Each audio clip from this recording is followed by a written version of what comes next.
Welcome to The Explainer. Today, we're pulling back the curtain to see how some of the most common words we use are actually built piece by piece, not just born. So let's just jump right in with a little mystery. We all know the word deli, right? This seems so simple, but where did it actually come from? Well, it's not a one-off thing. It's a story with a couple of steps. It's a journey. And the best way to think about that journey is to picture a factory, a word formation assembly line, where words are put together step by step. Let's take a look at how it all works. Okay, first stop on our factory tour, the simple two-step creations. We're going to follow a word all the way from its raw material to the final product that you use every single day. Let's start with deli. So the assembly line begins by importing the raw material, in this case, the German word Delikatessens. That first process is called borrowing. But you know, delicatessens is a bit of a mouthful, isn't it? So for step 2, it moves on down the line to the clipping station, where it gets shortened into that quick, easy word we all know and love, deli. So a simple two-step process, borrowing and then clipping. Now here's where it gets really interesting because a word can actually change its entire job. We start with two separate pieces, snow and ball. Step 1 is compounding. They're just stuck together to make the noun snowball. But the factory's not done with it yet. In step 2, it goes through conversion, and that noun gets turned into a verb, like when we say, our problems began to snowball. Same word, totally new function. Pretty cool, huh? Okay, so we've seen the basics. Now let's head over to the advanced engineering department on the factory floor. This is where you see some really complex chains and some pretty clever shortcuts. This one's fascinating. We actually start with what looks like a finished product, the acronym LASER. Then, the factory does this thing called backformation. It's like it looks at the word and thinks, that looks like something that lases. And so it works backward, stripping off what looks like a suffix to create a brand new verb, to lase. It's basically reverse engineering a word.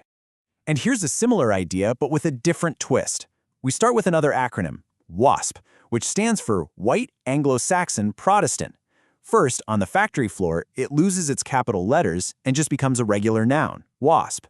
From there, it goes through a process called derivation, where the suffix ish gets tacked on the end. And that one simple addition creates a whole new adjective, waspish, to describe a certain kind of attitude. So sometimes the factory doesn't even build from scratch. Instead, it uses this really powerful force, almost like a magnet, called analogy. You can see here, analogy is when a new word is formed just because it sounds or looks like a word that's already out there. It kind of gets pulled into existence. And this is the perfect example of that magnetic force. The word hippie was already a thing, right? So when activists from the Youth International Party needed a name, yippie was formed by analogy. Then came the young urban professionals, and by that same pattern, they became yuppies. The pattern was so strong it just kept going, even creating yappies. It's a whole family of words all connected by that similar sound. So all these words are constantly being churned out by our language factory. But how do we know when a new word has truly made it? You know, when does it get its official stamp of approval? Well, there's no big ceremony or anything, but the generally accepted test is when it shows up in a published dictionary. That's kind of the moment a word moves off the workshop floor and into the official catalog of the language. And man, just look at how busy the factory has been lately. App and vape are graduates from that clipping process we saw earlier. Words like blog, which is a blend of weblog, and sexting were made by blending parts of other words. And even unfriend became a verb through conversion. These are all now official dictionary-approved words in our language.